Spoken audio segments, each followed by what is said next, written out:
You all to this conference at the Vietnam Center, which is going to focus on the broad theme of Laos, Cambodia, Thailand, and the Vietnam War. My name is Clayton Laurie, and I'm from the CIA history staff.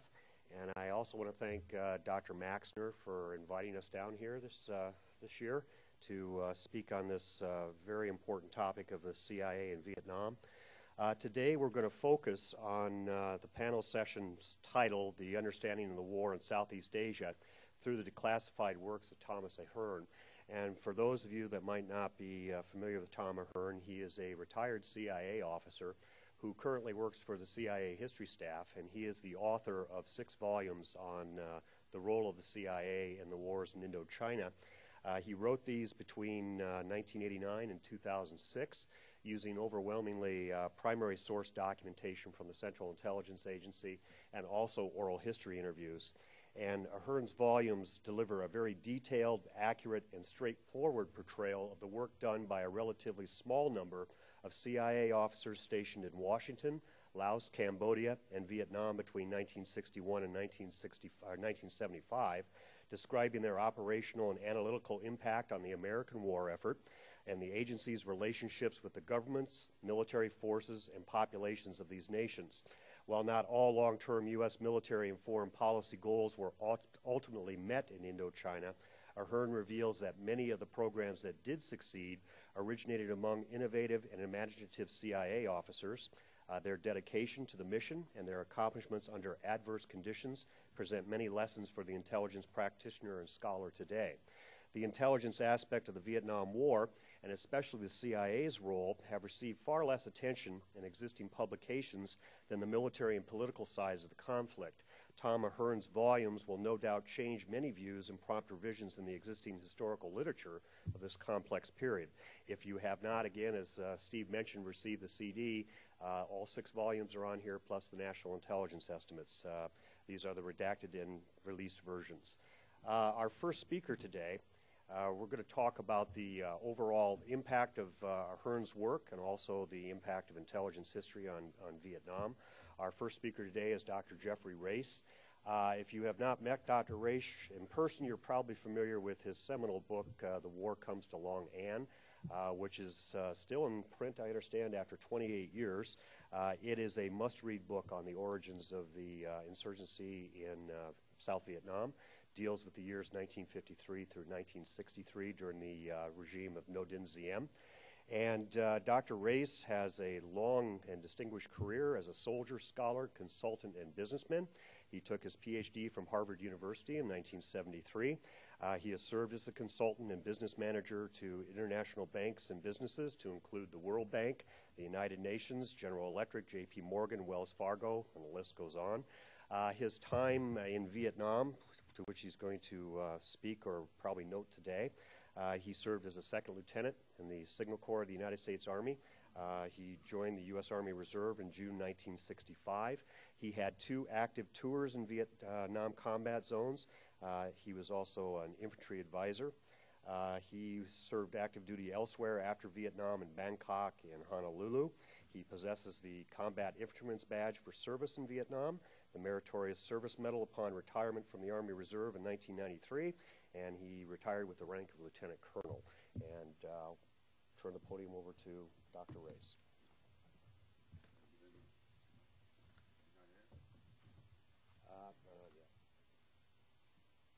Microphone.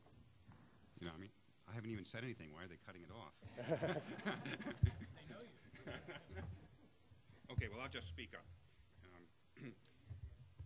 Is it all right? Okay. So we write and we read history for various reasons. Some people write it because it's fun, some people because it's a job, some people because they want to learn from it. I'm going to talk about learning from history. And so the title of my talk today is The Uses of History, or How Do We Escape Sturgeon's Law? Any science fiction readers here? Sturgeon's Law? Sturgeon's Law, Sturgeon was quite an influential and renowned writer of science fiction. He's credited with an aphorism which is recorded in this eponymous law. 90% of everything is crap. I think it's something important to remember. When my youngest daughter complains about something, I just say, remember Sturgeon's Law. Okay, so our panel subject is the histories of certain CIA activities in Vietnam written by Tom Ahern. And they were written for a purpose, and I'm going to talk just a bit about the studies, but I'm going to talk more about the purpose and about the implications of Ahern's studies for today and maybe especially for tomorrow. I'm going to talk fast, faster than usual maybe. Ahern documents, well, let me go back a bit. In general, we expect that people who are well-informed and well-educated and have good staffs and who are highly compensated will produce above-average results in whatever enterprise they're involved.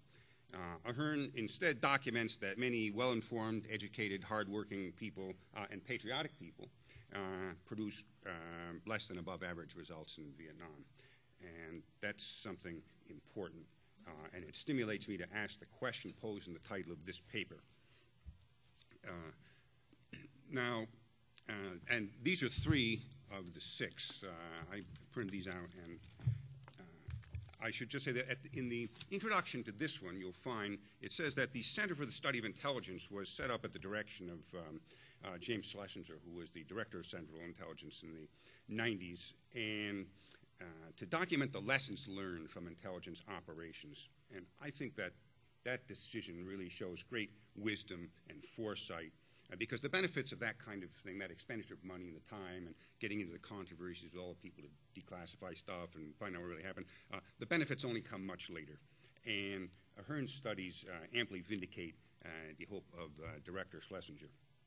Now, I'm going to go quickly through a review of some of the highlights of Tom Ahern's studies, but you can read them yourself. I'm going to try to draw out some implications, which I think are the main thing, and what the director was hoping for when he funded this thing. I'm going to make the point that one good thing happened as a result of studies like Ahern's and other things that were written about the Vietnam era, but something really bad remains, and that's what needs attention.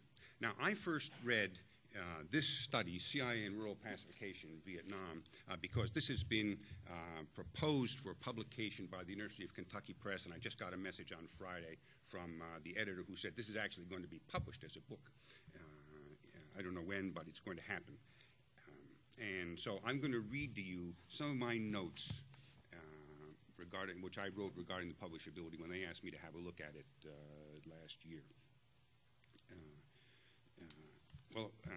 Let me summarize quickly first something else.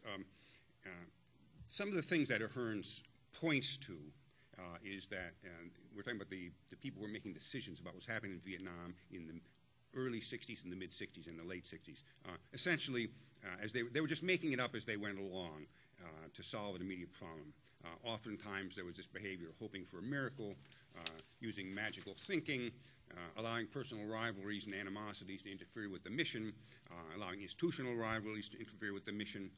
They lacked a doctrine or permitted unresolved doctrinal rivalries to impede the overall mission. They were not attentive to the mission or were focused on other objectives like getting reelected. They had little insight into the objective situation. They construed an immediate mission very narrowly to the injury of long-run interests or the bigger picture, and they frequently engaged in delusional thinking. These are some of the things that come out of the facts, the tremendous detail. You couldn't say things like that unless you had the detail, and he has the detail. That's what's so brilliant about these studies. We know from, for example, another now, this is from the point of view of inside the bowels of the CIA. If you read McMaster's book, Dereliction of Duty, you will see the same kind of thing looking down from the top about decision-making at the level of the White House, the National Security Council, the State Department, and the JCS. You want to cry when you read McMaster's book. I wanted to cry. I mean, I was a lieutenant when it was taking place, the things he writes about. You know, if I had known what was going on in Washington, I don't know what I would have done, but I wouldn't have been as unhappy. I would have been more unhappy than I was. Okay, so anyway, thanks to Ahern's studies, in conjunction with a lot of other things, we can see that we can understand the pathology of another large swath of American decision-making at the top. And I think that's a wonderful thing for us because then we can use that for some purposes I'm going to talk about. I played a bit part in this because I wrote a book called War Comes to Long On, and it wasn't well received when it came out. But because it was published in '72, and essentially it implied that things weren't going well. But then, and that's fine. I just kind of washed my hands of it. I said, look, I did my best, and I felt good about it. But then something funny happened. The people who had been there with me then got promoted, and the people who had been to the top retired or got promoted. And so the book began to be used in the curricula of various service schools. And there's a very funny point which somebody named Vogelstein introduced into the curriculum at Command General Staff College in 1977. But then in 1979 it's taken out of the curriculum because the decision was made essentially nothing important ever happened in Vietnam, and we don't need to know about that. And I was in fact invited to talk at Leavenworth, but then 20 years go by and I wasn't invited to talk. But that might have been the right decision if in fact the United States was never going to be involved in messes like Vietnam again. But of course it didn't turn out that way. And that's probably why my book is going to be published in an expanded version later this year. But anyway, what happened was, after a 30-year lag, there has been a tremendous improvement in the understanding by the U.S. military of how you engage with foreign societies and how you accomplish certain kinds of things, how you avoid certain kinds of disasters, and whether certain kinds of things are even doable. And that's wonderful. That's the good thing that came out. You can see it in things like the Army's Human Terrain Analysis System, the Joint Army-Marine Corps Counterinsurgency Field Manual 3-24, something called the AID has, the Technical Conflict Assessment and Planning Framework. These are all good things that came out 30 years after the fact, which, if you want to engage with foreign societies in insurgencies or revolutionary wars or civil wars, these are some of the tools to help you not to make the same mistakes. But there's something that remains to be done. Let me just go back and make some more comments about the CIA and Rural Pacification book. It's filled with wonderful facts. And he spent a long time on this, and I know after you spend years on a book, you don't feel like spending more time on it. You want to get it to the publisher and get out and get famous. But I was mildly, I won't say critical, but I had some observations for the editor, things that I thought should be done. But in fact, I don't know, I haven't seen the final version, but what I'm going to say to you is that these are things other people can do with the raw material that Tom Hearn provides. I said that he had a lot of wonderful detail, but essentially he is proposing ideas which are testable propositions, and this is the richness that comes out of these studies. For example, a proposition: overdetermined situations exist in which no form of foreign intervention can avert a particular type of outcome. Specifically, could America have won in Vietnam? Was the Vietnam goal impossible from the start, or did it become impossible at some point? And if so, when, given the limited wisdom of U.S. officials and the constraints posed by the U.S. political process? Okay, so that's an interesting scientific question, and he provides a lot of data. We need more analysis of that kind of thing. Another proposition: at present, the U.S. leads a world empire. Historical experience teaches us that both wisdom and ruthlessness in the application of violence are necessary to ensure the durability and profitability of empire. Does the United States possess the capability effectively to manage a world empire? That's a controversial thing. Ferguson says no. Other people say yes. Other people say let's try. I think it's an interesting scientific question. Proposition: successful application of violence to perpetuate empire requires wisdom not ordinarily found among military organizations and leaders. So then let's say, what non-military institutions did best in Vietnam? AID, state, CIA, contractors? What components of the U.S. military conform to that proposition and which not? There were differences in the forces, the approach there. For example, Marines versus the Army, different components of the Army, and so forth. A proposition from the field of management studies: major efforts crossing agency and international boundaries require certain types of management. How were sound management principles violated in the planning and conduct of the Vietnam War? For example, clarity and stability of objectives, unity of command, commonality of doctrines and programs, accountability and execution, matching of resources to objectives. We got a failing grade on all of these. A lot of people are dead on account of that. So these are the kinds of things for which the scientific questions he provides. There's another one. Proposition from the field of institutional change studies. Changing institutions requires determined leadership committed to stated objectives. Renorming of personnel with sanctions for failure to observe new norms, new incentive structures to enforce compliance with new objectives. The U.S. effort to prevent South Vietnam from coming under communist control failed because the American effort focused on creating a parallel structure to the GVN rather than changing the DVN. That's one of the very important points that comes out of this book. And essentially, it violated the rule that you cannot win somebody else's war for him. I mean, it's common sense. And my point is, these were smart people. Some of them were even my professors. You know, how did they make such stupid mistakes? Okay, so that's the thing I want to come to now.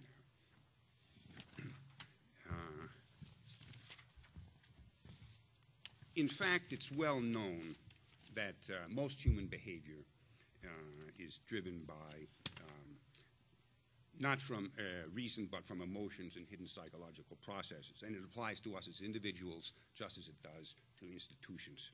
And if we look back at the disasters since Vietnam, okay, Vietnam wasn't the last one. It was wrong to take these materials out of the curriculum at the senior service schools. They're back in now. But if you look at the disasters since then, I mean, you look at the decision, the way the commitment was made to Iraq, you know, go in without the proper level of military forces. There's no plan for victory plus one day. You disband the Iraqi army as soon as you arrive. I mean, these are all, you know, it's just at cosmic level of stupidity. But these are smart people who made these decisions. That's the point. They were patriots. They thought they were doing the right thing, but they didn't. My point is that if the disasters since Vietnam have been self-inflicted, and we need to apply the same level of analysis to the distortions and malfunctions of our institutions that we now apply to foreign societies, which are in FM 3-24. You know, what's wrong with that society? How can you fix it? And we need to do the same thing to our side, because the most recent disasters have not been because of the enemy, but because of our own internal problems. And things like cognitive dissonance, blotting out perceptions, misperceptions, irrational attachments to objectives, inability to accept horrible consequences but to postpone them, and all the other things about magical thinking and so forth. There's some basic rules about how you make decisions in organizations to reach objectives. You know, it's just the rules of positivism. There are metrics. Everything in the universe is part of a cause-effect chain. Every particular part of reality is like a black box. It has input-output relationships. We can study the internal structure of these things. Then we know what variables we have to manipulate to get the objectives we want. These things can be measured. You can define the measurement procedures, just like an artillery firing table. You can define what is a normal range for things. Metrics normally revert to a mean. These are all basic principles about the way humans and organizations behave.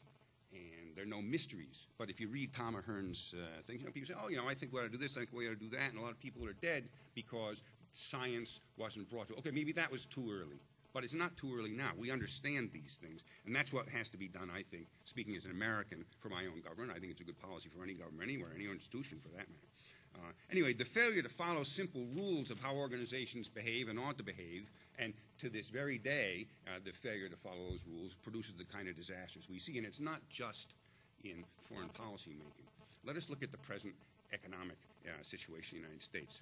The disaster that we are facing now is not something unforeseen and unimaginable. In fact, it was foreseen. A lot of people foresaw. People said it. These people were considered to be crazy when they said it. You know, you read Rubini's book, something like that. There was a famous article in Fortune magazine in October 2005. I'm Tom Barrack, and I'm getting out. He's a billionaire real estate investor. He said it's going to be horrible. The end of the world's coming. I'm selling $1 billion worth of real estate now. Lots of people saw these things coming.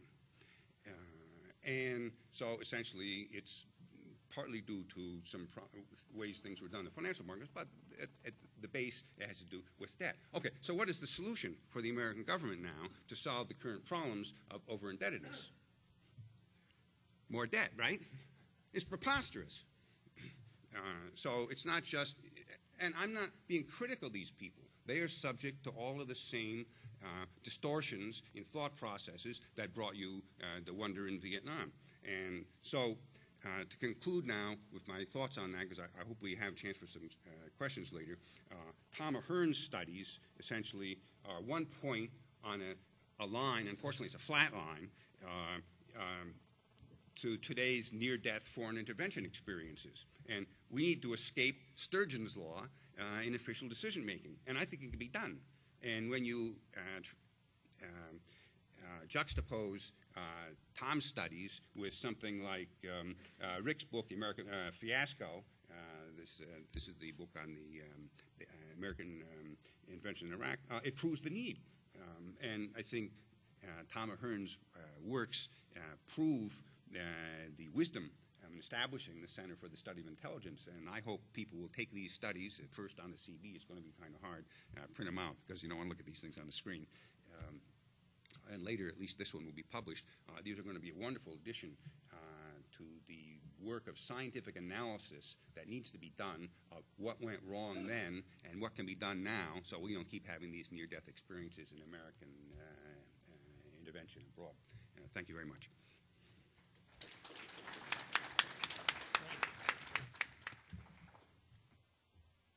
Thank you, Dr. Race. I'm going to go and introduce the second paper, go through all 4 papers, and then at the end we'll open up the floor to questions and answers. Our second speaker is Colonel Andrew R. Finlayson, USMC retired. Colonel Finlayson is a 1966 graduate of the U.S. Naval Academy who served 25 years in the U.S. Marine Corps as an infantry officer. He served for 32 months in South Vietnam as a Force Reconnaissance Platoon commander, as an infantry company commander, and a Provincial Reconnaissance Unit commander and advisor.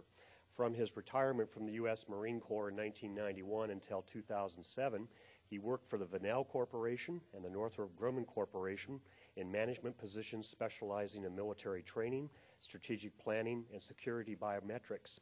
Since retiring from the U.S. Marine Corps, he worked for 5 years in Saudi Arabia, training Saudi military units, and a year in Romania, advising the Romanian Ministry of National Defense on U.S. military training procedures and techniques.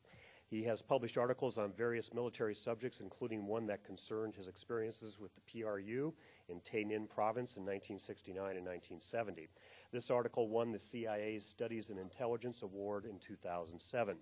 He has also recently completed a monograph for the U.S. Marine Corps History Division about the United States Marine Corps contribution to the CIA's PRU program during the Vietnam War. And he is going to speak today a paper entitled The Ahern Monographs, A Critique. Colonel Finlayson. Thank you, Clay. Everybody hear me all right? Okay, good.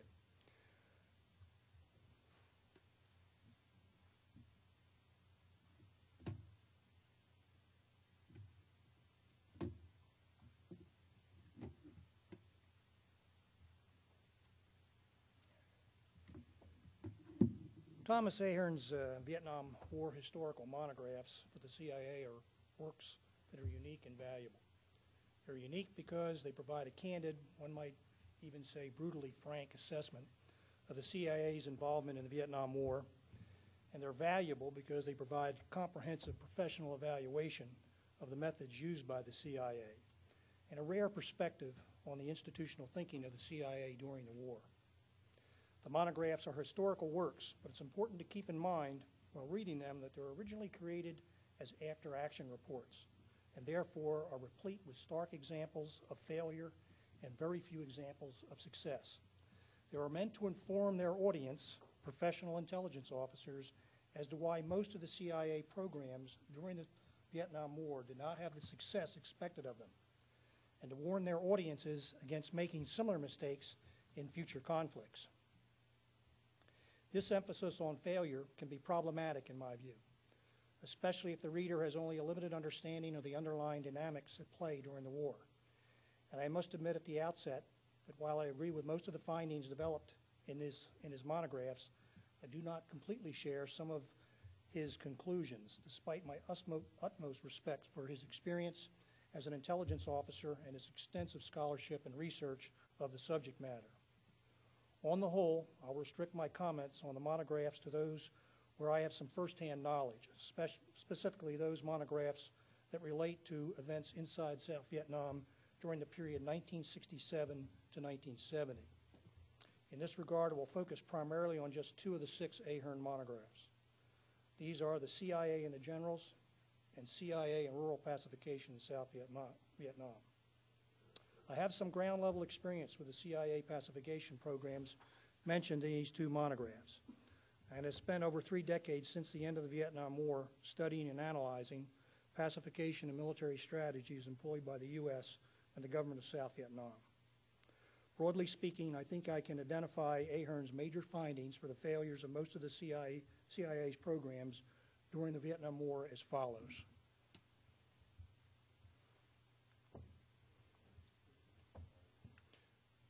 Same problem I had last time.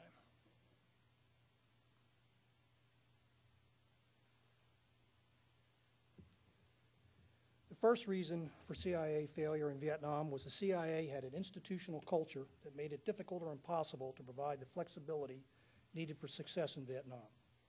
Ahern points to a propensity on the part of the CIA leaders during the Vietnam War to rely, often unreasonably so, on the experiences they gained with the Office of Strategic Services during World War II and the successes they enjoyed in Iran, Guatemala, and the Philippines in the 1950s. This was particularly true when it came to the attempt to introduce agents into North Vietnam, but it also applied to other CIA political action programs during the war. Given the abundant evidence available to the CIA at the time for the difficulties experienced since World War II with introducing agents into hostile communist states, it is difficult to find fault with Ahern's criticism of the CIA's abject failure in North Vietnam. Of course, the record of the U.S. military after 1964, when it took over the insertion of agents into North Vietnam, is no better and provides a classic example of doing the same thing repeatedly with the same negative results. For some unknown reason, these failures did not result in any substantive changes to or abandonment of these operations.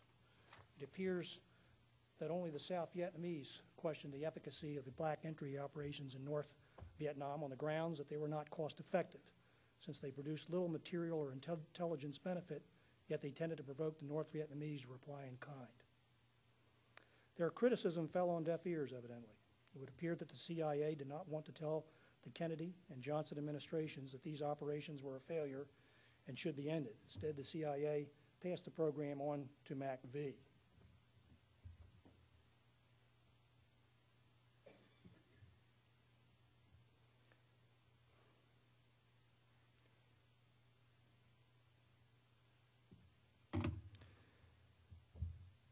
As everybody can see, I'm technologically challenged here with this slide, but just like it was last year, 2 years ago, I had trouble with it. The second reason for failure was the CIA in the aggregate failed to understand the history, culture, and politics of Vietnam, and this caused it to view Vietnam through the prism of American values and judgments. Throughout the monographs, it's easy to see that the CIA seemed to lack the fundamental understanding of the Confucian ethic and the strong hierarchical nature of politics in a Confucian nation. CIA officers were constantly trying to impose solutions on the South Vietnamese that were based upon Western concepts of liberalism, individualism, and social justice, as if these concepts were universally adaptable throughout the world. It seems that many CIA officers thought political action programs and ideas that might apply to Western Europe or some wards in Chicago or New York City were essential for success in South Vietnam. Ahern's analysis shows that the CIA sought to develop conditions among disparate political and religious groups in South Vietnam that had no tradition of cooperating with each other. They persisted in meeting with countless cafe politicians in Saigon who had little or no constituencies in the vain hope that these effete groups could be molded into a third force that could serve as an effective counter to the communists. Some actually believed for far too long that the National Liberation Front was a true coalition of the Southern opposition to the GVN, instead of the southern wing of the Lao Dong Party, despite abundant evidence to the contrary. It seems that many case officers and analysts had a worldview and political orientation that were at odds with the world that really existed in South Vietnam. It is evident from reading Ahern's work that many CIA officers actually believe that one need only to, quote, win the hearts and minds, unquote, of the rural peasantry and to develop democratic political institutions such as fair elections down to village level, representative legislature, trade unions, free education for rural youth, etc. And the Viet Cong would no longer be able to function in the countryside. Too few of them had any experience working in Asia, and even fewer were able to speak Vietnamese. The CIA also lacked the manpower to fully implement these programs, even the ones that showed real success. They relied on too many military assignees and contract employees who often did not possess the experience or training for their jobs. Only a handful of CIA officers were able to develop a good cultural understanding of Vietnam, and their input seemed to be ignored many times by decision makers in Washington, D.C. This lack of cultural and historical knowledge about South Vietnam was understandable given the paucity of CIA officers available worldwide and the policy of the CIA to post most of their people in South Vietnam for only 18 months. Furthermore, legitimate security reasons often severely restricted these officers from direct access to the South Vietnamese population. Most CIA personnel spent their time hidden away behind compound walls or in closely guarded bases. For this reason, they often had to rely on the GVN police special branch for intelligence about communist sources or from communist sources. It also meant that they found it easier to meet the South Vietnamese with South Vietnamese government and non-communist political and religious people to report on and to spend less time trying to develop high-level penetrations of the enemy political infrastructure. There were exceptions, but too few CIA personnel possessed the level of understanding of the language, culture, and history of Vietnam to make much of a difference in overcoming these fundamental weaknesses.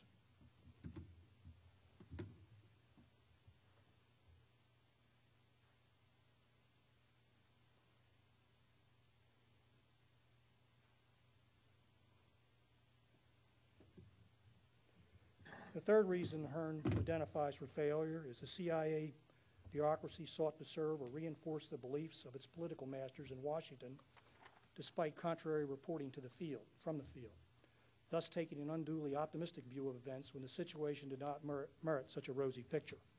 Hearn contends that senior CIA officials wanted to please the presidents they served, and this often resulted in their viewing the positive over the negative in their assessments.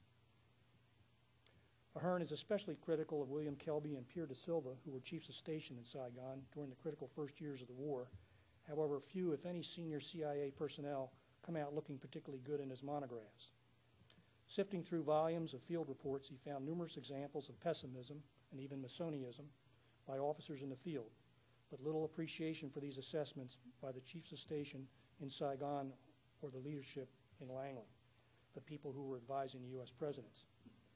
He mentioned several times that case officers and analysts were enjoined to, quote, get with the program, unquote, and report more optimistically about the war.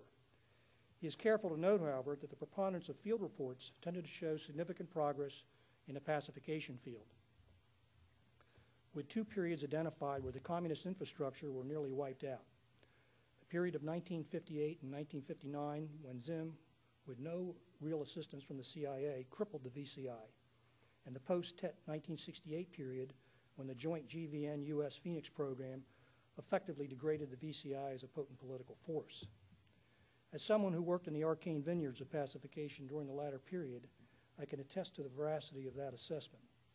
It is also confirmed by comments from the communists' most successful spy, Pham Xuan An, who in a 2007 interview with the author Thomas Bass stated that immediately following the 1968 Tet Offensive, the Phoenix program was, quote, extremely effective and destroyed the Viet Cong as a fighting force, unquote.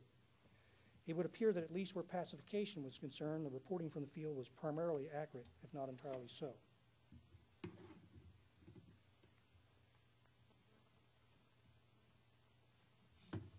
The fourth reason Hearn points to for failure is the main players on the U.S. side, the military, the Department of State, and the CIA, failed to cooperate and coordinate with each other, which led to each promoting their own agenda, often at odds with one another. This was compounded by the apparent failure of the South Vietnamese government to embrace the advice of the CIA on political reform and to use the U.S. internecine conflicts to create roadblocks to CIA policy and program recommendations. A great deal of the blame for this lack of cooperation can be laid at the feet of senior political leaders in Washington, D.C., who failed, among other things, to remember one of the basic tenets of the principles of war, the need for unity of command. In theory, the State Department's ambassador should have been in charge of everything done in Vietnam by the United States. In reality, the MACV commanders reported to the U.S. Pacific Command, and the CIA often found itself marginalized by both the U.S. ambassadors to Vietnam and by MACV. The CIA even had two competing stations in Vietnam at one time in the early years, the Lansdale and the McCarthy-Harwood stations. And a reading of Ahern's monograph, The House of No, will clearly show numerous examples of the problems attendant to CIA dual reporting and operational dissonance during the early stages of CIA involvement. Ahern points out several instances where the South Vietnamese were getting mixed signals from the United States due to conflicting views of the situation by those advising them. He also writes about how vital information obtained from the highest level penetration of the Viet Cong was deliberately withheld by Henry Kissinger from the State Department when this knowledge was urgently needed by the American side during the Paris peace talks. Sadly, when one reads the Ahern monographs, one gets the impression that the key players spent more time fighting among themselves than they did fighting the common enemy. If I may offer a personal aside, I recently completed a monograph for the U.S. Marine Corps History Division, which allowed me to conduct several interviews with a senior military officer assigned to the CIA's Provincial Reconnaissance Unit program. He stated with apparent honesty and conviction that he considered the U.S. State Department a bigger obstacle to his efforts to defeat the Viet Cong than the actions of the communist enemy.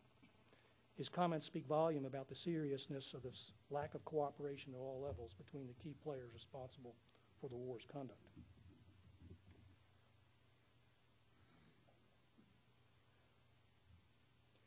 The fifth problem Ahern points to is the CIA, indeed the entire U.S. government, failed to develop an effective pacification strategy.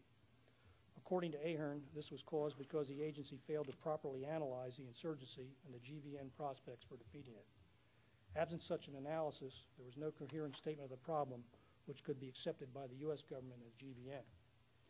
In the end, the result was a failure to develop a systematic program for a solution to defeating the Viet Cong in the villages of South Vietnam. I do not completely agree with Ahern here, since the CIA did develop some very successful programs relating to pacification, and we need look no further than the comments of many North Vietnamese officials, most notably Phan Xuan Hoan mentioned earlier, that the Phoenix program was effective in thwarting their plans for a general uprising in the South. The success of the Phoenix program forced the North Vietnamese to reassess their strategy of employing classic Maoist revolutionary war to defeat the South Vietnamese and to adapt a more conventional strategic approach. The Phoenix program, with its provincial and district intelligence and operation coordinating committees, which coordinated the efforts of all the U.S. and GVN agencies involved in pacification effort, inflicted serious damage on the Viet Cong infrastructure. Indeed, by late 1969, the VCI in most provinces of South Vietnam were either dead, incarcerated, living in exile, or hiding far from the villages they were supposed to be controlling. I think it is safe to say that of all the programs initiated by the CIA during the Vietnam War, the Phoenix program was by far the most successful. Unfortunately, also by late 1969, the U.S. government began to accelerate the withdrawal of U.S. combat forces and to remove their military advisors from the Phoenix program. Even so, the VCI never fully recovered. They never played a decisive role in the final defeat of the GVN. In the end, it was the 15 divisions of the North Vietnamese Army, using conventional arms, doctrine, and tactics, that defeated the GVN, not the Viet Cong.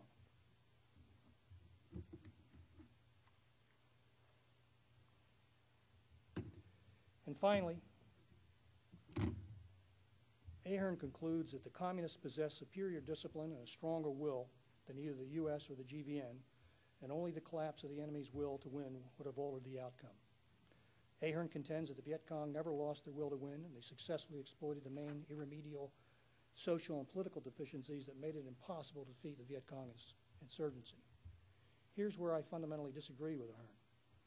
I do not dispute that the communists had stronger discipline and years of revolutionary experience against the Japanese and French. I do not dispute that the communists had an almost pathological will to unify Indochina. Further, I do not dispute that the Viet Cong were able to exploit the many internal contradictions in rural society and the nationalistic aspirations and anti-colonial sentiments of many South Vietnamese. What I do dispute is the idea that these Viet Cong strengths and GVN weaknesses made it impossible for the GVN and its allies to prevail.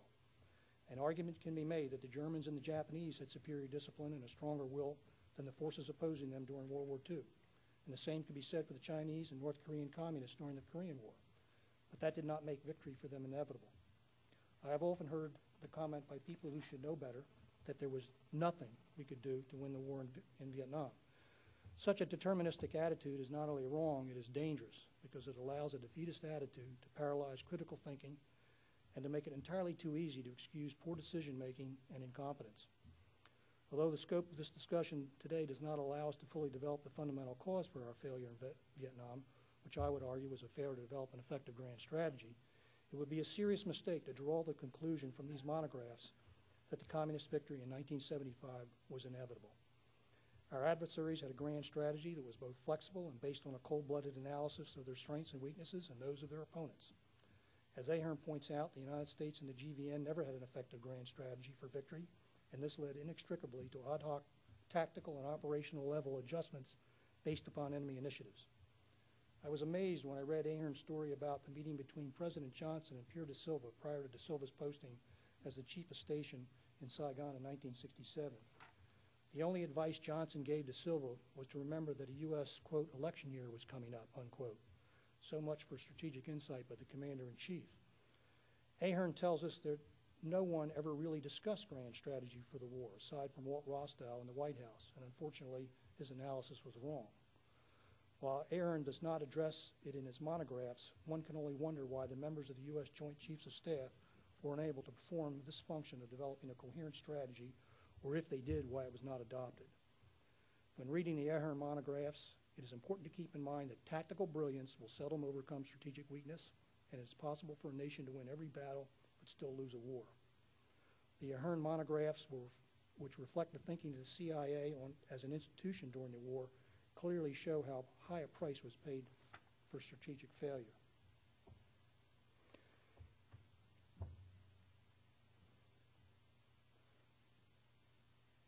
I think Ahern's years of sifting through the voluminous CIA reporting from the Saigon station and his evaluation of the conduct of CIA operations during the Vietnam War have produced some of the best analysis of intelligence operations during the war I have read. His work is detailed, honest, and extensive.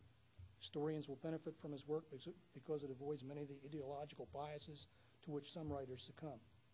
Also, Ahern's work is based predominantly on primary sources, and it spares neither individuals nor bureaucratic entities the author feels made serious mistakes. His work contains a wealth of information that will benefit not only historians of the Vietnam War, but also intelligence professionals who want to avoid the same mistakes that Ahern cataloged so well. I put up here two questions I wish the panel would address, or if we have time to address, because I think that they're not adequately covered in the monographs, and I think that we might benefit from some discussion on them. Thank you very much.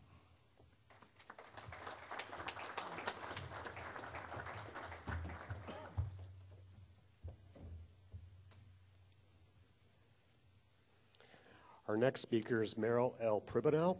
Mr. Pribanow is an independent researcher who worked for the Central Intelligence Agency for 27 years as a Vietnam language specialist and operations officer.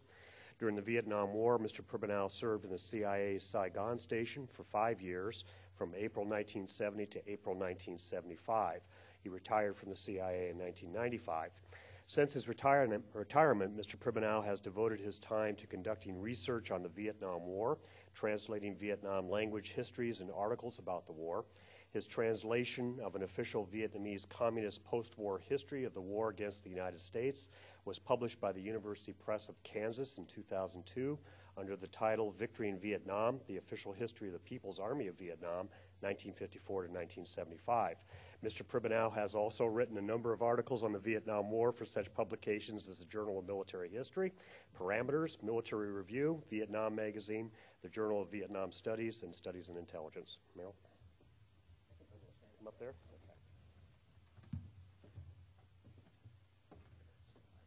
Okay. Oh. Here, you want this back? No, it's not. Okay. Okay. My topic today is going to focus on just one of these studies. It's CIA and the Generals, Covert Support to the Military Government in South Vietnam. First of all, in the interests of truth in advertising, I must admit that Tom Ahern is a close friend of mine, and that I was one of the Saigon station officers that Tom interviewed for this study. CIA and the Generals is a story of the CIA's relationship with the military officers who led the South Vietnamese government from the fall of the Ngo Dinh Diem regime in November 1963 until the fall of Saigon in April 1975. But the study is much more than that. Woven into this study is the story of Saigon Station itself. The volume tells the story of the different chiefs of station who served in Saigon throughout this period and of their relationships with the various ambassadors under whom they served. discusses a number of the station officers who handled the station's contacts with the South Vietnamese military leadership, such as the famous Lou Canine, Russ Miller, Ralph Gatrosh, my old boss, Rod Landreth, and others whose names are still secret. And it provides some new perspectives on the different South Vietnamese leaders themselves, from General Nguyen Canh to General Nguyen Van Thieu. The first point I'd like to make is that this study makes it clear that in Vietnam, the agency was never the rogue elephant that's often portrayed in the popular media. We were always subject to the control and direction of our masters in Washington, as well as to the direction of the American ambassador in Saigon. The study describes how the personalities and interests of the different ambassadors affected the station's operations and its dealings with the South Vietnamese generals who led the country. While Ambassador Henry Cabot Lodge had used Station Officer Lou Canine as his go-between with the generals during the coup against Diem, after the coup, Lodge cut Canine and the station off from any substantive contact with the leading South Vietnamese generals so that he, as the ambassador, could take over all responsibility for dealing with South Vietnam's military leaders. When Lodge left and Maxwell Taylor arrived to replace him, Taylor continued Lodge's practice. However, Ambassador Taylor's imperious style, which is Tom's words, soon antagonized the South Vietnamese leaders, and in the end, to try to control the political chaos into which South Vietnam sank between 1964 and 1966, Taylor was forced to try to make use of the friendly contacts that agency officers had developed with individual generals. The study says that the station did a good job of reporting the string of political crises that swept South Vietnam during 1965 and 1966, and of keeping Washington and the ambassador up to date on the latest developments. In addition to sources among the South Vietnamese officer corps, the station's sources of information also included members of the political opposition, including the radical An Quang Buddhists. One of the revelations in this study is that not only did the station have good contacts among the An Quang Buddhists, Saigon Station even provided a small subsidy to the An Quang Buddhists for training for about 6 months in 1965. Throughout this period of political instability, Ambassadors Taylor and Lodge ordered the station to direct its agents to work actively to help end the political chaos rather than simply reporting on it. These instructions resulted in what has to be my favorite quote in this entire study. In 1966, a station officer confronted an unnamed South Vietnamese general who was a cooperative station contact about why the general had not warned the CIA ahead of time that General Nguyen Cao Ky was about to send Vietnamese Marines up to Da Nang to face down the forces of dissident I Corps commander Nguyen Chang Thi, who was supporting the Buddhist protest movement. The general replied bluntly that he had not informed the CIA of what was about to happen because, as he put it, quote, "If we tell you, you tell us not to do it," unquote. This is a perfect illustration of the hazards of mixing straight intelligence collection operations with direct political action. When Ambassador Ellsworth Bunker arrived in Vietnam in 1967, he reversed the order that the station was to have no substantive contact with the Vietnamese military leaders. Ambassador Bunker also got the station involved in funding covert political programs designed to stabilize the South Vietnamese political situation and keep the Nguyen Van Thieu government in power. CIA and the generals reviews the ups and downs of these funding programs from 1967 through 1971, including 2 presidential and 2 National Assembly elections, as well as funding 2 different political fronts that were supposed to generate political support for the Nguyen Van Thieu government. The study describes how deeply Ambassador Bunker was involved in proposing and directing agency political projects. The ambassador sometimes even went further than the station thought was wise, as when he proposed that the station fund the 1967 presidential campaigns of both General Thieu and civilian candidate Chen Van-Hoon. Tom's study points out that President Thieu was suspicious of the political action fronts that we funded to support him, and that Thieu never gave these fronts his full and undivided support. Given Thieu's attitude, one wonders why we continued to fund these fronts for as long as we did. Personally, I'm not in favor of involving the CIA in these kinds of covert political action projects. Such projects are seldom successful and are almost always impossible to keep truly clandestine and secret. In addition, the kind of people that are often chosen to run these projects are figures whose primary credentials are that they have studied abroad and can speak English, so that our officers can communicate with them. The fact that they are able to communicate with our officers, however, does not mean that they can communicate with their own people. Tom makes this point when talking about one of Saigon Station's leading political action agents. He writes that the agent's, quote, exotic background had one feature often found in the station's civilian agents of influence, namely a degree of westernization that allowed them to serve as a kind of political comprador, interpreting their countrymen to the agency. But this very cosmopolitanism rendered them suspect to their generally xenophobic compatriots. Almost all of our political efforts, as Tom Mahern points out, were conducted on what was essentially an ad hoc basis and were aimed primarily at ensuring the immediate short-term survival of the regime. There was seldom any real thought given to our long-term goals, such as what we wanted South Vietnam to look like in a decade or two. Tom provides a fascinating insight into this problem through his description of an exchange of cables between William Colby and COS Tom Polgar in September 1972. Colby sent Polgar a cable urging the station to develop a new political action strategy for South Vietnam, a strategy aimed at developing solid, durable, democratic political institutions to ensure the long-term survival of the South Vietnamese government following a ceasefire, with or without Nguyen Van Thieu. Polgar rejected the idea, taking the position that American-led institutions could never be imposed on the South Vietnamese from the outside. Polgar insisted that the U.S. should support President Thieu fully and unconditionally, quote, no matter what internal policies he pursues, as long as these policies do not damage fundamental U.S. interests.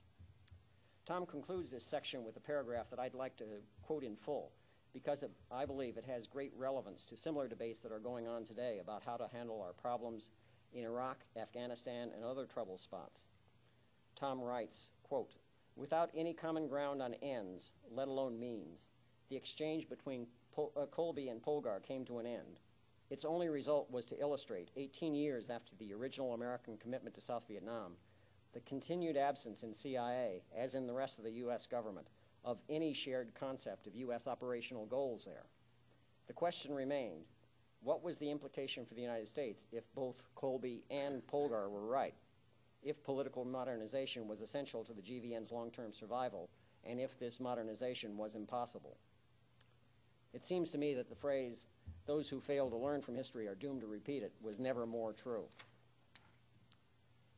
CIA and the generals provides fascinating details on the agency's operations in a host of areas. One section describes the station's 1967 effort at the direction of the White House to open up a secret channel to the NLF to explore the possibility of peace negotiations. This section adds new details on the operation codenamed Buttercup that has been described in other sources, and it provides information on a couple of other earlier CIA-directed peace feelers. One of the most stunning details in this section is the revelation that until 1966, Saigon Station did not have a section specifically targeted on penetrating the Viet Cong.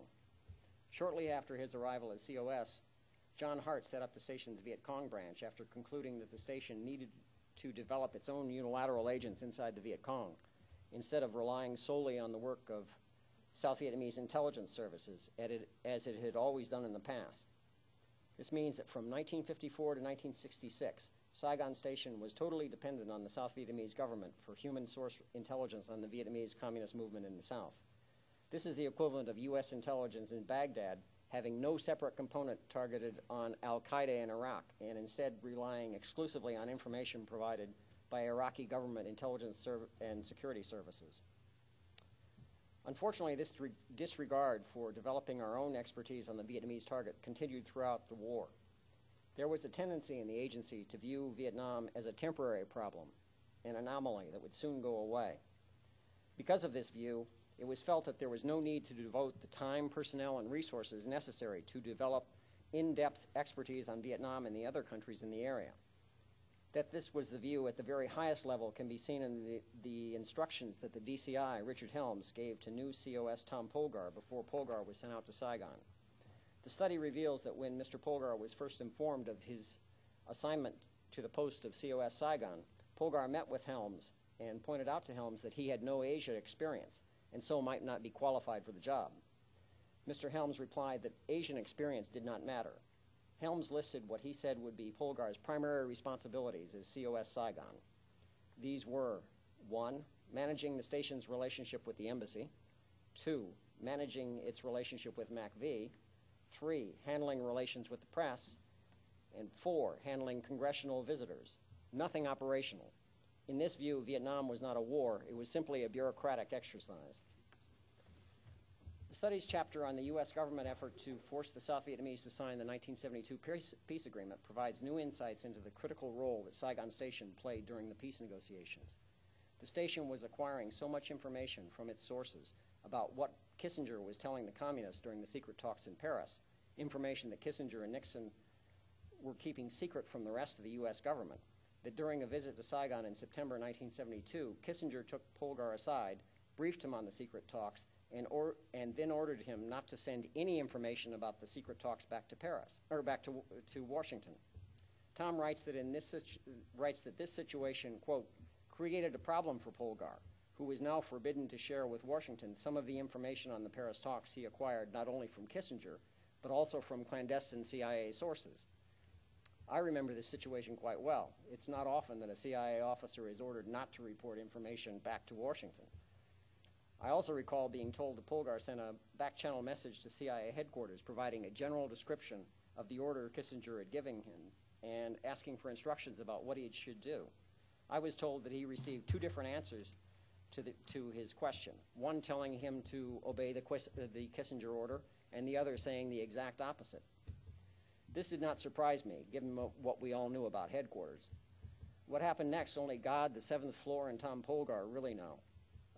The study says only that, quote, numerous subsequent cables testify to Polgar's tortuous efforts while respecting Kissinger's restraints to keep headquarters at least generally informed, unquote.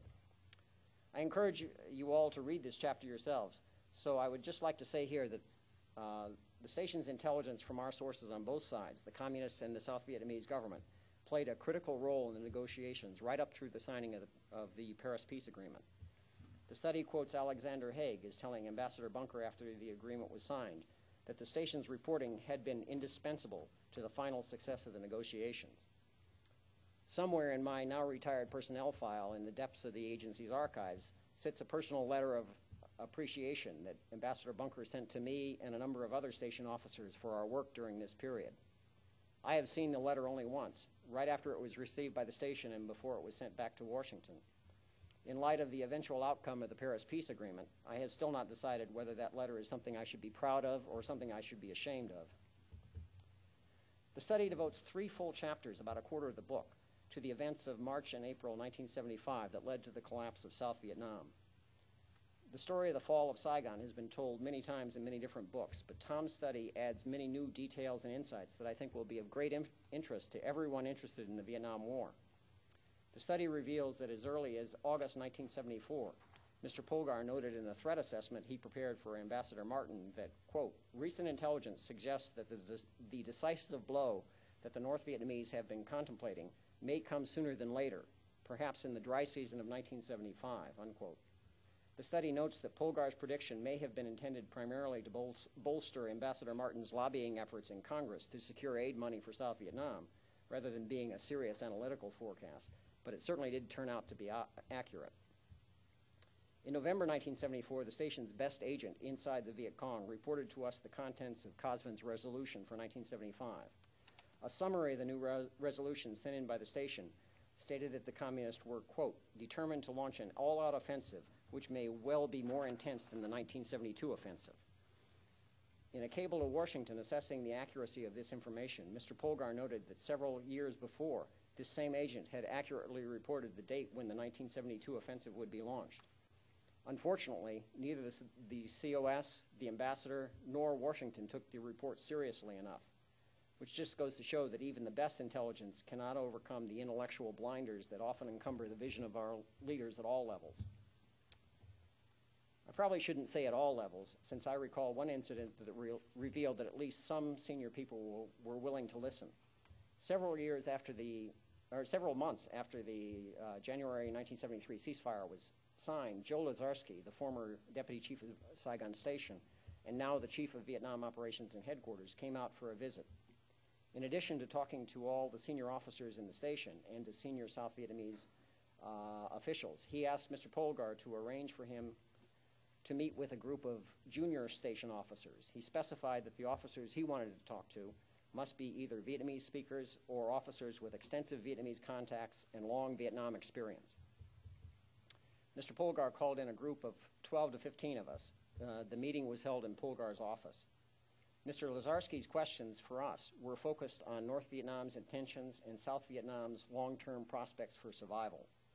All of us, with the exception of Frank Snepp, told him that we did not believe there was a chance in hell that the North Vietnamese would ever give up their goal of taking South Vietnam and reunifying the country. We said that sooner or later the North Vietnamese would launch another major offensive like the 1972 Easter Offensive.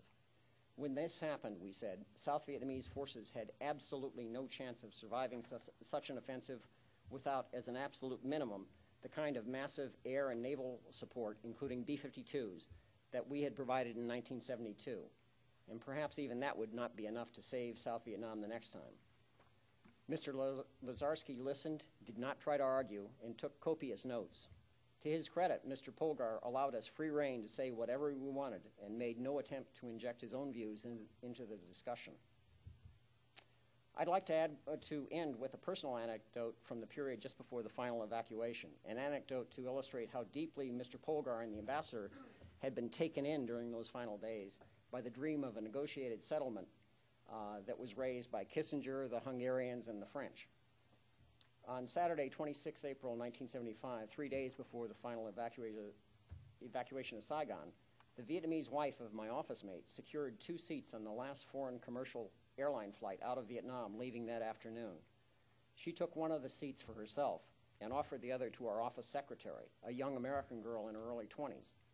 Neither of these women had been authorized by the station to leave yet, so they had to request permission from the COS to depart. Mr. Polgar tried to persuade them both to stay, telling them that their services were still needed, that there would soon be a negotiated settlement and a coalition government would be formed, and that the embassy and the station would still be in place and functioning for at least another 6 months. My office mate and his wife were adamant that she had to leave, but our secretary was visibly torn about what to do. That morning, walking back down the hall from the COS's office, I noticed something unusual as I walked past the office where Frank Snepp, our DI intelligence analyst, worked. The office had a large set of sliding map boards with maps of the different parts of the country on which the analysts would mark the positions of communist military units. Because the information used to compile these maps often came from very sensitive sources, the maps were usually kept covered when the door was open and were only pulled out when the door was closed. No one had briefed any of us on the military situation in weeks, and since our regular reporting sources had all dried up by this time, none of us had a clue as to what the actual military situation was at that point, on the communist side at least. We all knew the situation on the South Vietnamese side. When I walked by that morning, however, I noticed that one of the maps was pulled halfway out, and there were lots of red marks on it. Since there was nobody in sight, I stepped inside the office and pulled the map all the way out so I could see it. It was a map of 3 Corps, the area around Saigon, and the red marks were the locations of North Vietnamese divisions. I counted the divisions and noted their locations, and then I went back to my office and told my office mates to go down to Frank Snepp's office and take a look at his map for themselves. It was clear to anyone, even a military novice, that a massive communist attack on Saigon was imminent. We took our secretary aside and told her there was going to be an attack on Saigon. We told her that Mr. Polgar's idea of a negotiated settlement was just a pipe dream. We urged her to stick to her guns with Mr. Polgar and to take the flight out with my office mate's wife that afternoon. She did, flying first to Hong Kong and then down to Bangkok to see her boyfriend, a Marine security guard she had met when he was stationed in Saigon. She was relaxing and decompressing in Bangkok with her now fiancé when Saigon fell, making this one of the few happy endings that came out of the whole sorry story of the collapse of South Vietnam.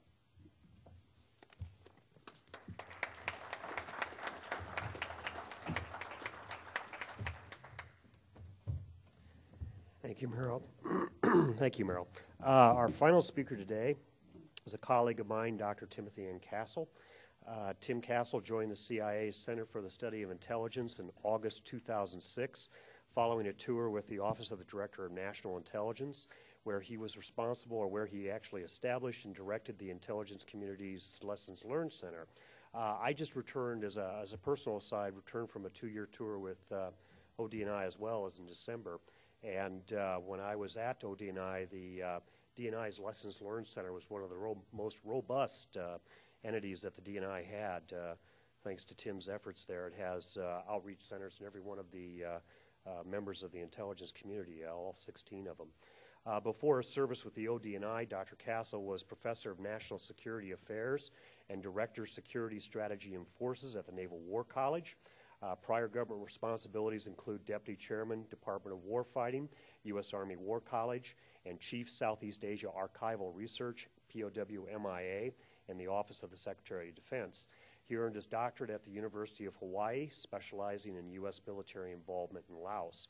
Dr. Castle is a career Air Force intelligence officer with wide-ranging Asia experience, including 2 tours in Southeast Asia during the Vietnam War. In recent years, he has also served multiple PCS and TDY assignments in various locations throughout Asia and the Middle East. He is currently directing CSI's efforts to develop lessons learned on counterterrorism and military programs. Dr. Castle is the author of One Day Too Long, Top Secret Site 85 in the Bombing of North Vietnam, Columbia University Press, selected by the Air Force Chief of Staff for the Air Force Professional Reading List. He is also the author of At War in the Shadow of Vietnam, the United States Military Assistance to the Royal Lao Government, 1955 to 1975, also Columbia University Press, 1983, or 1993 rather. And Tim today is going to speak about Tom Ahern's book, Undercover Armies. Tim?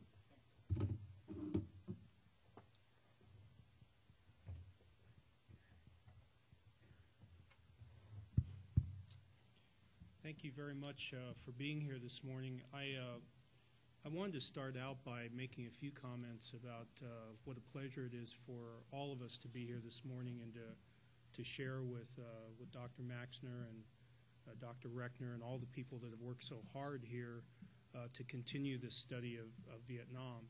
And as someone who's worked in the area of looking at Laos for many, many years, I'm particularly impressed with the number of panels that we have that will discuss Laos. So thank you, Steve, for all of your efforts in that regard. I also wanted to talk a little bit about Tom Ahern's work, the one that I'm going to speak particularly about, Undercover Armies, CIA and Surrogate Warfare in Laos, is literally just hot off the press.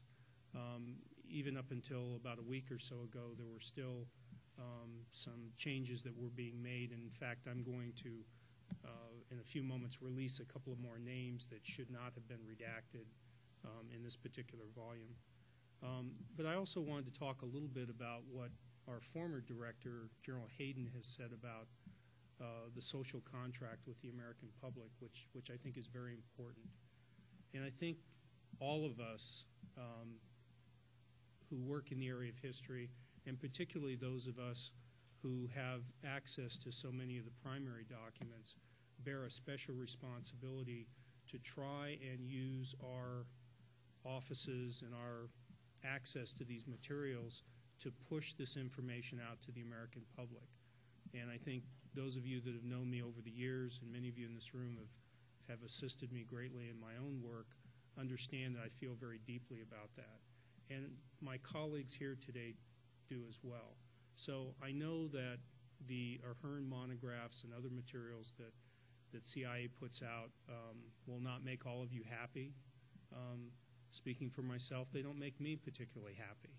But they are an honest effort to release as much information as possible. And I really urge all of you, not just for the volume I'm going to speak about, but for all the monographs, to look at these materials, ask questions, and let's build upon these primary documents and the materials that we are able to put out today. The state of Lao history, again, in terms of the U.S. presence in Laos, I see that there is going to be a Vietnamese perspective on that following this panel. And again, I really look forward to that because I think, again, we're only going to get to a greater understanding of what really happened by hearing and reading the views of those who we met on the battlefield. And I know, again, through my own experiences in Vietnam and Laos and Cambodia, through the years that that's a very difficult thing to do. And I'll speak a little bit more about this tomorrow during lunch, but I'm delighted that we have representatives from the Vietnamese government today to tell us more about their feelings of, in particular, the Pathet Lao version of what was going on during the war. Let me say something about Tom Ahern, and I'm also going to embarrass someone who's become my friend and someone who's also helped me greatly in my research, and that's Merle Pribenow. When I talked about the social contract that we have, Clay and I as historians, Dr. Race, Colonel Finlayson, all of us try and do what we can to understand and to write about what was there. And then you have incredible people like Merle Pribenow and like Tom Ahern, who were operations officers, who were people that were out there not as historians, but people that were out there doing the very difficult and clandestine work of the Central Intelligence Agency. And now what we have are two very special people, Tom Ahern and Merle Pribenow, who now have dedicated decades of their lives to going back and reviewing materials and writing about them in a way that certainly Clay and I could never get close to, as much as we may think of our own backgrounds as scholars and researchers and so forth. Merle and Tom have a special perspective. So I would like all of you to thank Merle and Tom, who couldn't be here today, who wanted to be here, but because of travel considerations, for the tremendous work that they have done as linguists and as operations officers.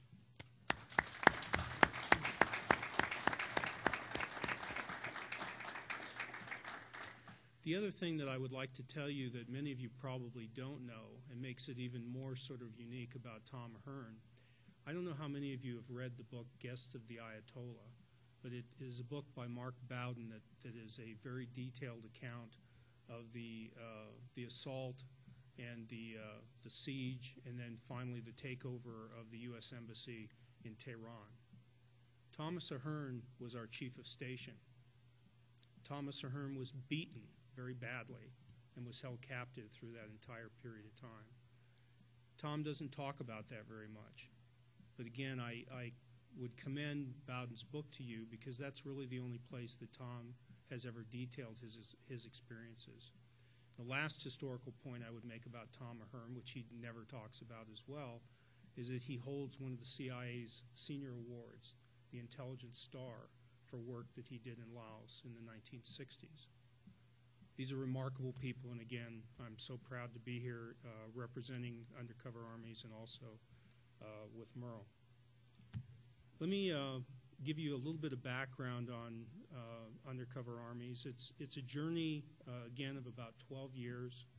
It covers incredibly about 500 pages, very, very lengthy. When I first was made aware of this a number of years ago, I couldn't believe it.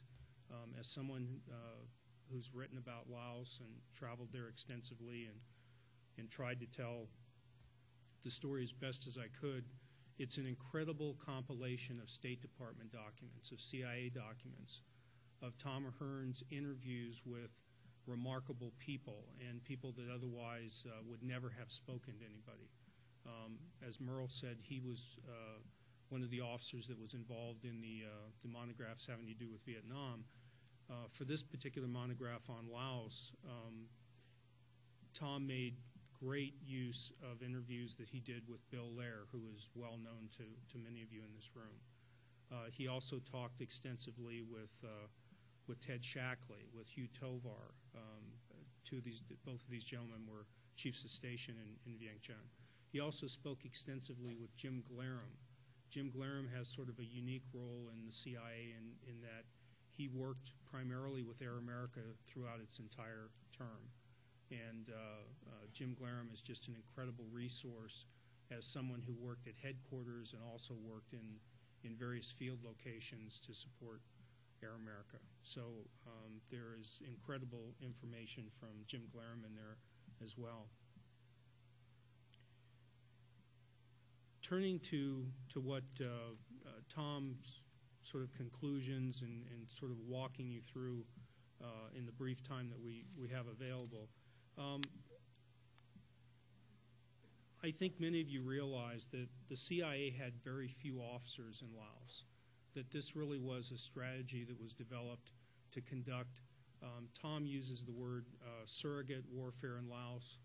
I often have called it proxy war. Whatever you choose to call it, it was a strategy that kept American personnel from being on the ground in Laos. And it was really sort of remarkable in that sense that the U.S. government, for the most part, was able to do that, although General Westmoreland and other military officers often sort of salivated about the idea of going into Laos. And until Lam Som 719, the Vietnamese incursion, most of that activity was kept to a minimum. But this is the proxy war, the secret war. Why the CIA? Why was the CIA involved in this? Again, because this was a war that the United States hoped to remain plausibly deniable. Because of the Geneva Accords of 1962, the United States and all foreign forces were required to leave Laos. Of course, the Vietnamese did not leave, the Pathet Lao, the Lao communists obviously did not leave. And the American government, upon seeing what was going on, made the decision that we would conduct this proxy surrogate war. And so I think, as most of you know, the CIA became the manager for this, and working with an organization, and there were a number of air proprietaries, but the one most well known to people, of course, was Air America. And I'm delighted that Alan is here today, and we're going to hear more about Air America later. And I'll talk a little bit about Air America tomorrow, too. But Air America became one of the legs, if you will, of this proxy war. Air America moved people around, and one of the primary groups that they moved around were the Hmong. So the Hmong became one of the other legs of this strategy. And Tom talks extensively about Air America and about the Hmong, and of course deals a great deal with the relationship that the United States and the CIA had with General Vang Pao. And then there's also the relationship that he talks about with the U.S. military. And I think that, and I'll come to his conclusions here in a moment, but I think that one of the things that we learned from Tom's study is that early on the CIA knew that it had to deal with a lot of various and very complex groups who had all kinds of different agendas or priorities or missions, whatever you might call it. And I was thinking about that as Merle was talking about what was going on in the final days of Saigon. Trying to deal with the U.S. military, trying to deal with the political situation that was going on. The CIA worked for the U.S. ambassador in Laos, and so through the largest period of time that generally we think of, 64 to 68, the Sullivan years, you see an incredibly powerful chief of mission who really thought and often stated very directly to people that he wanted to know everything about what was going on. As he once was quoted, where every bag of rice is dropped. And that set up this country team system that then continued on through Ambassador Godley and so forth. That was very difficult for the CIA to work through. But I think it does give us some lessons for today, and that is there's much that the U.S. government is involved in the 21st century that speaks to working with tribal peoples, that speaks to working in remote areas, that speaks to working to various national and international political objectives. And believe me, every day at CIA we encounter those issues and do the best that we can. So I think that Tom speaks to that. There's also an issue that I think is reflected in what's going on today, and that is the issue of technology. Tom speaks about the role of the U.S. Air Force in the bombing and so forth that was going on. And again, you have this amazing situation where there is this people's war that's going on. We are using the Hmong as surrogates in guerrilla warfare primarily, certainly up until 1968. And then we begin this partnership between the Hmong and U.S. air power. And we take on these massive bombing campaigns. And again, tomorrow I'm going to speak specifically about Site 85, but this use of technology in trying to counter the movements of the People's Army of Vietnam, and to a lesser extent the Pathet Lao. And then we see all these huge projects that begin to develop, like Igloo White, the sensor program, the unattended ground sensors that were dropped all over Laos. And again, the use of radar ground bombing systems, Igloo White systems, all of this technology that we attempted to bring to bear to end the war, as it turned out very unsuccessfully. The CIA at the same time, and Tom talks about this a bit, also had its own programs that were going on. And at a lesser level, certainly not anywhere near the cost of the DoD programs. And I would say that that's also a reflection of a lot that goes on today. Despite what people think, DoD has a lot more money than we have.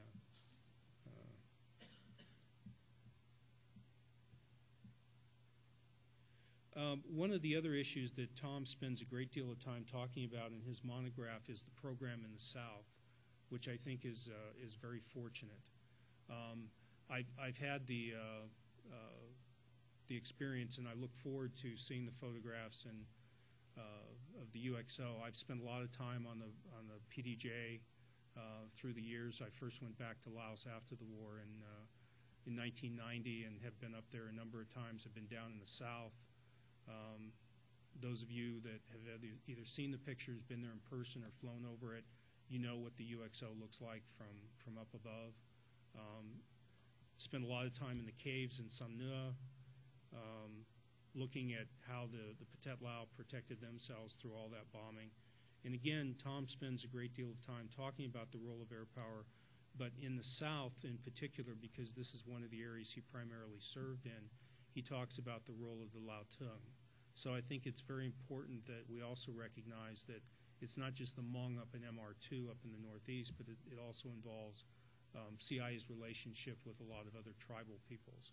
So I think that's an important contribution that he makes.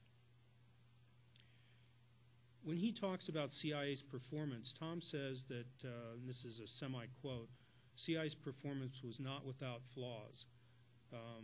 The story of the secret war reveals an admirable record for flexibility, economical management, and sound tactical judgment.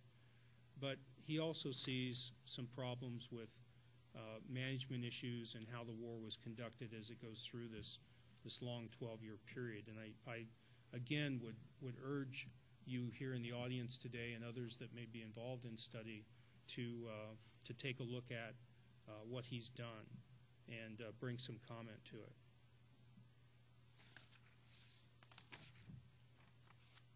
The last point that I would make is that there is an appendix on narcotics, pages 535 through pages 547.